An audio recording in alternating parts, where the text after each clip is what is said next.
just gave a long answer, Madam Secretary, to Ms. Sanchez about what you heard that night, what you're doing, but nowhere in there did you mention a video. You didn't mention a video because there was never a video-inspired protest in Benghazi. There was in Cairo, but not in Benghazi. Victoria Nuland, your spokesperson at the State Department, hours after the attack said this: Benghazi has been attacked by militants. In Cairo, police have removed demonstrators. Benghazi, you got weapons and explosions. Cairo, you got spray paint and rocks. 1 hour before the attack in Benghazi, Chris Stevens walks a diplomat to the front gate. The ambassador didn't report a demonstration. He didn't report it because it never happened. An eyewitness in the command center that night on the ground said no protest, no demonstration. 2 intelligence reports that day. No protest, no demonstration. The attack starts at 3:42 Eastern Time, ends at approximately 11:40 p.m. that night. At 4:06, an ops alert goes out across the State Department. It says this: mission under attack, armed men, shots fired, explosions heard. No mention of a video, no mention of a protest, no mention of a demonstration.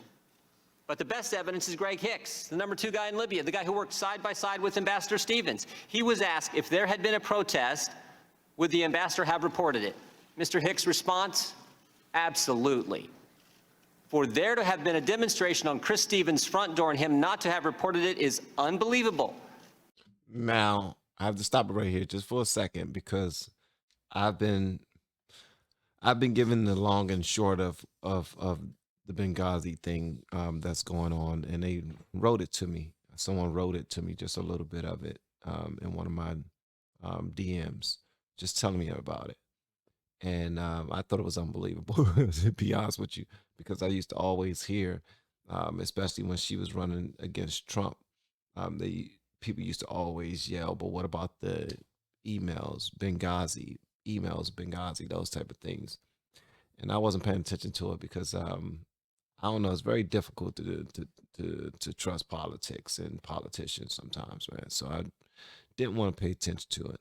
But I always wondered how come that was such a big argument. Well, turns out that was really, really a bad situation, a real bad situation. And when he brought up the protest thing, apparently a protest gone wrong. It was I think the original story that was given by Hillary Clinton's team. And that's why he's clearing it up right now, saying there was boots on the ground, people who were there that said there was no protest. So I really want to hear how she answers this right here. I'm trying to learn about this thing because I think it's extremely, I don't know. I just want to know more about it.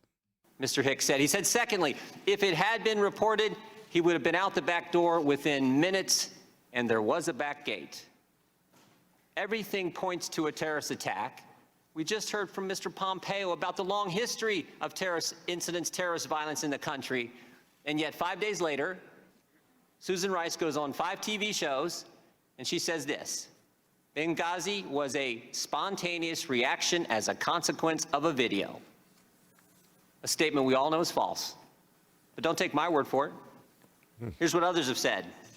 Rice was off the reservation on 5 networks. White House worried about the politics. Republicans didn't make those statements. They were made by the people who work for you in the Near Eastern Affairs Bureau, the actual experts on Libya in the State Department. So, if there's no evidence for a video-inspired protest, then where'd the false narrative start? Started with you, Madam Secretary. At 10:08 on the night of the attack, you released this statement.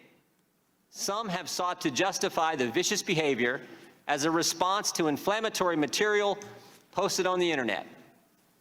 At 10:08, with no evidence, at 10:08 before the attack is over, at 10:08, when Tyrone Woods and Glenn Doherty are still on the roof of the annex fighting for their lives, the official statement of the State Department blames a video. Why? Wow. Hold on, let me mention, Congressman, there was.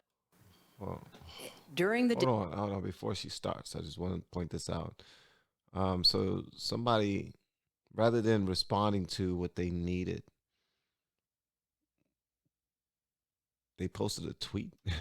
They posted a message online about saying that, trying to let people know that the narratives that they're getting online was wrong. They're defending their positions. Okay. All right. I'm following. During the crazy. day on September 11th, as you did mention, Congressman, there was a very large protest against our embassy in Cairo. Protesters breached the walls. They tore down the American flag. And it was of grave concern to us because the inflammatory video had been shown on Egyptian television, which has a broader reach than just inside Egypt. And if you look at what I said, I referred to the video that night in a very specific way. I said, some have sought to justify the attack because of the video. I used those words deliberately, not to ascribe a motive to every attacker, but as a warning to those across the region that there was no justification for further attacks. And in fact, during the course of that week, we had many attacks that were all about the video. We had people breaching the walls of our embassies in Tunis and Khartoum. We had people, thankfully not Americans, dying at protests, but that's what was going on, Congressman. Secretary Clinton, I appreciate. So other protests were happening at different parts, different areas, and they're tying those protests that turned deadly.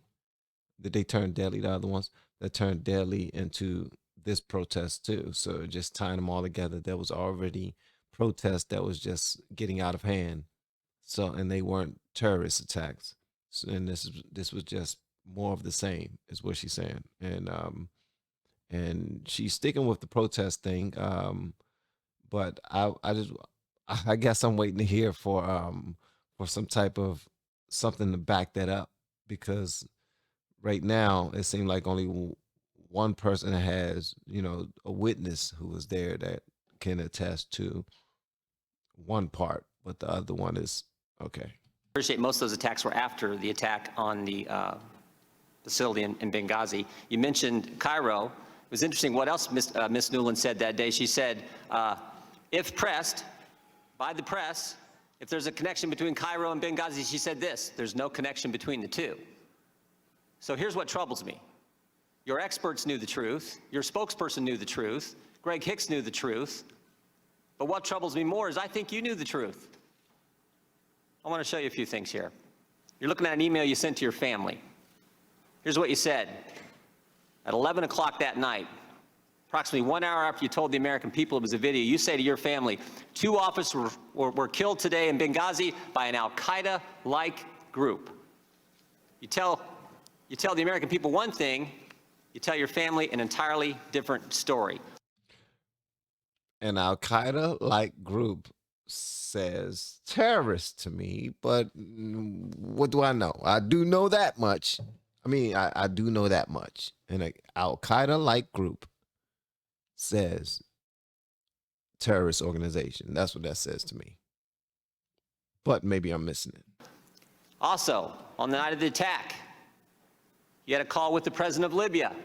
Here's what you said to him. Am I wrong? Ansar al-Sharia is claiming responsibility.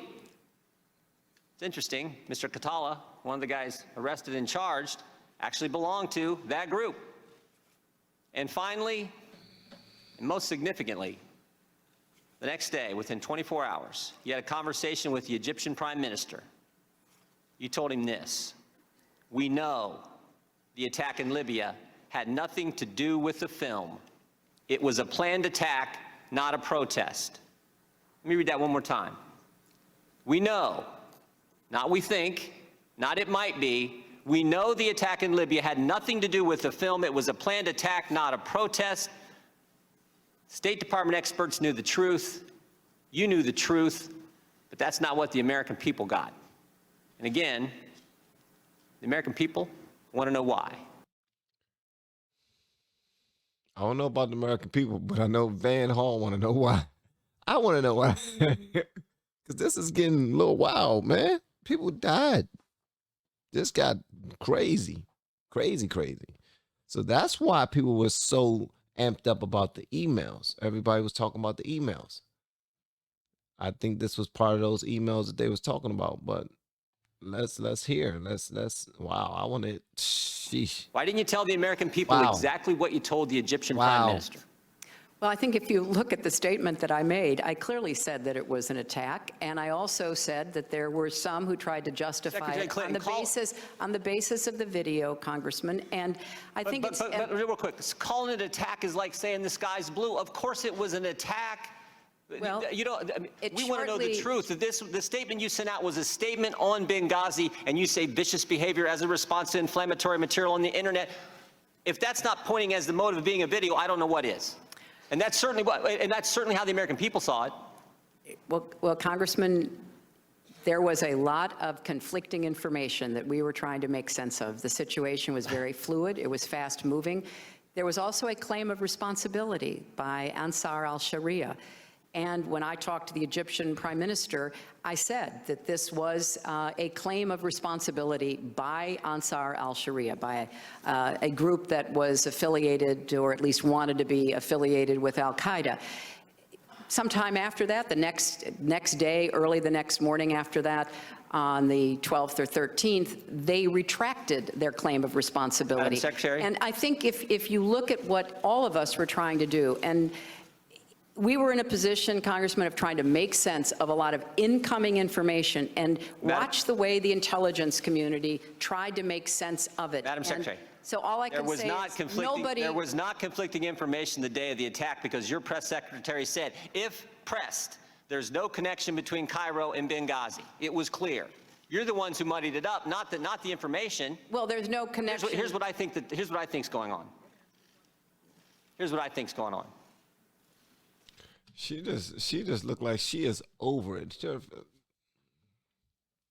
I mean, she just looked like she is done with it, man.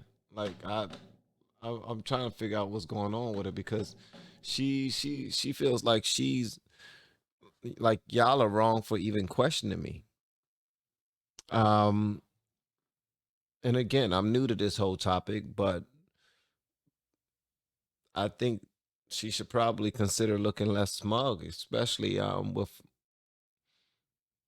all this happening under her watch. I mean, she was responsible for those individuals, correct? Their safety. So I've heard. And if that's the case, I think no matter how much pressure you're receiving from this during this this hearing, you should probably show a lot more respect to the families of the victims out there, because it seems like she's over it. Like, look, I done told you before, my what I said is not gonna change. It might sound like it's false, and according to your records, it is false. But look, I'm just gonna play this little game. I know the camera looking at me. I'm act like I'm unbothered. Act like you not bothered, and that's exactly what she's doing. But it's making her look guilty. Let me show you one more slide. Again, this is from Victoria Nuland, your press person. She says to Jake Sullivan and Philippe Reines, subject line reads this: Romney's statement on Libya. Email says this is what Ben was talking about. I assume Ben is the now somewhat famous Ben Rhodes, author of the Talking Points memo. This email is at 10:35, 27 minutes after your 10:08 statement. 27 minutes after you've told everyone it's a video, while Americans are still fighting because the attack's still going on, your top people are talking politics. Seems to me that night you had three options, Secretary. You could tell the truth. This ain't looking good. This ain't looking good. Yeah, this is not looking good. See, I thought it was going to be something that was just going to be, um, I don't know, something. I'm always leaning into just trying to figure out. Okay, maybe I could help them out with trying to decide how to handle this situation. Maybe she didn't know. Maybe it wasn't. Maybe it was a protest that they got a mixed bunch of bad guys up in there and just decide to set it off. Maybe, but everybody's saying there's no protest. There was no protest. But now she won't back off and say that it wasn't. I mean, that she's not saying it was a protest anymore. She's just saying, I told you that such as, I did mention that such and such, this person claimed responsibility. This person claimed responsibility, and this person wanted to be with the terrorist organization, so that I guess they was doing more than what they usually do or what we expect them to do, because from what I know, there was no terrorist act in this situation, but someone did claim responsibility, so I guess it turned terrorist, but it wasn't. I don't know. And then you give a smug look, and that's not helping your case at all. Like you did with your family, like you did with the Libyan president, like you did with the Egyptian prime minister. Tell them it was a terrorist attack. You could say, you know what, we're not quite sure. Don't really know for sure. I don't think the evidence is there. I think it's all in the first one, but you could have done that. But you picked a third option. You picked the video narrative. You picked the one with no evidence, and you did it because Libya was supposed to be, as Mr. Roskin pointed out, this great success story for the Obama White House and the Clinton State Department. And a key campaign theme that year was GM's alive, bin Laden's dead, Al-Qaeda's on the run. And now you have a terrorist attack. And it's a terrorist attack in Libya. And it's just 56 days before an election. You can live with a protest about a video. That won't hurt you. But a terrorist attack will. So you can't be square with the American people. You tell your family it's a terrorist attack, but not the American people. You can tell the president of Libya it's a terrorist attack, but not the American people. And you can tell the Egyptian prime minister it's a terrorist attack, but you can't tell your own people the truth. Madam Secretary,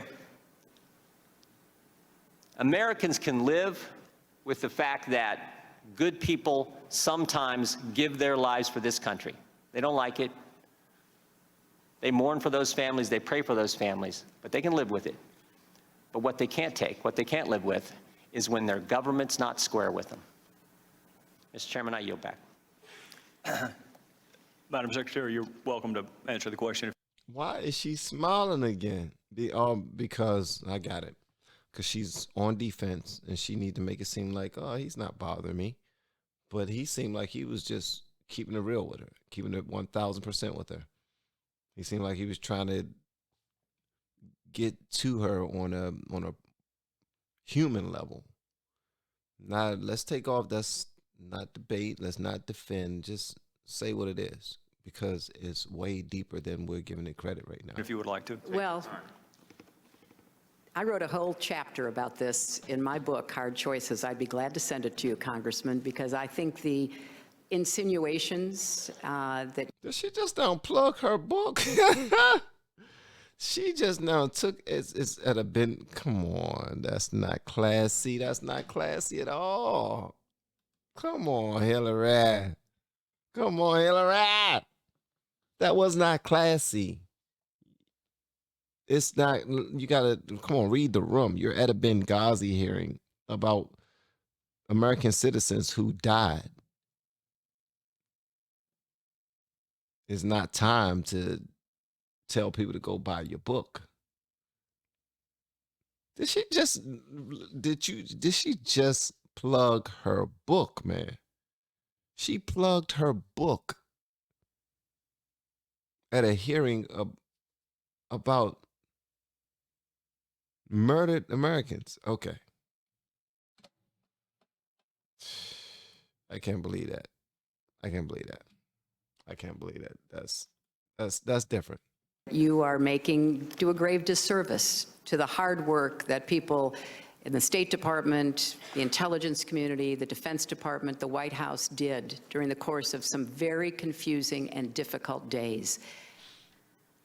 There is no doubt in my mind that we did the best we could with the information that we had at the time. And if you actually go back and read what I said that night, I was very careful in saying that some have sought to justify. In fact, the man that has been arrested as one of the ringleaders of what happened in Benghazi, Ahmed Abu Khattala, is reported to have said it was the video that motivated him. None of us can speak to the individual motivations of those terrorists who overran our compound and who attacked our CIA annex. There were probably a number of different motivations. I think the intelligence community, which took the lead on trying to sort this out, as they should have, went through a series of interpretations and analysis. And we were all guided by that. We were not making up the intelligence. We were trying to get it, make sense of it, and then to share it. When I was speaking to the Egyptian prime minister, or in the other two examples you showed, we had been told by Ansar al-Sharia that they took credit for it. It wasn't until about 24 or more hours later that they retracted taking credit for Secretary it. Clinton? We also knew, Congressman, because my responsibility was for what was happening throughout the region. I needed to be talking about the video because I needed to be putting other governments and other people on notice that we were not going to let them get away with attacking us as they did in Tunis, as they did in Khartoum. And in Tunis, there were thousands of demonstrators who were there only because of the video, breaching the walls of our embassy, burning down the American school. I was calling everybody in the Tunisian government I could get, and finally President Marzouki sent his presidential guard to break it up. There were example after example. That's what I was trying to do during those very desperate and difficult hours. If I could, Mr. Chairman, Secretary Clinton, you said my insinuation. I'm not insinuating anything. I'm reading what you said. Plain language. We know the attack in Libya had nothing to do with the film. That's as plain as it can get. That's vastly different than vicious behavior justified by internet material. Why didn't you just speak plain to the American people? I did. If you look at my statement, as opposed to what I was saying to the Egyptian prime minister, I did state clearly, and I said it again in more detail the next morning, as did the president. I'm sorry that it doesn't fit your narrative, Congressman. I can only tell you what the facts were. And the facts, as the Democratic members have pointed out in their most recent collection of them, support this process that was going on where the intelligence community was pulling together information. And it's very much harder to do it these days than it used to be because you have to monitor social media, for goodness sakes. That's where the Ansar al-Sharia claim was placed. I think the intelligence community did the best job they could, and we all did our best job to try to figure out what was going on and then to convey that to the American people. Chair will now Okay. So at the end, she was just explaining that as the information came in, her story changed. And of course, how can we possibly confirm or deny that? As my story, as the information came in, my information changed. Is that what she's saying? Are you buying it? I mean, I've seen some things I've seen some character things that I don't think was cool. And I don't think it I don't think it was befitting of her, especially in this situation that she's in. But nah, I gotta look more into this, man. I definitely gotta look more into it. I need for somebody to plain speak it for me again, because from if I was just to be judging it based off of what I heard between the two of them, I would say Hillary Clinton was way wrong, and her people were definitely responsible from what I heard from this. But I need more because I'm not I don't know. Because he was reading his side, what he saw that she wrote. But she's saying, yeah, you saw that I wrote that, but I wrote that early. I wrote that before we received more information. I was oblivious to all the other stuff that was going on. Um, from my vantage point, all this started because of the video that was put out. So because of the video that was put out, if somebody take action from that, then that's a protest. But everyone's saying no, it was not a protest, and and um and it was a terrorist attack, and you know it, and her tone and everything, story and everything is constantly okay, pivoting. It's pivoting, and that's the part that I can't trust. I can't trust that, man, because they both have their sides. And my man was reading, Jordan was reading actual text from her, and she said, look, that changed. I got you. It changed. I said it again after that. I said it again. I even said it some more. And I was really, careful in how I said it this time. That's another thing that does not look right when somebody say, I was really careful in speaking about this. Yeah, of course you're gonna be really careful if you're guilty, but most times you don't have to be really careful if you just being being true to what's going on. All right. So y'all let me know what y'all thought about this in the comments below. And if you've yet to hit that subscribe button, please make sure you do so on your way out the door. Once again, guys, I'm Van, and now we are all the LFR family, and I look forward to seeing you on the next video, hopefully inside the Patreon as well. And if you want to fast track a reaction, you can make all suggestions through the website, lfrfamily.com. Love y'all.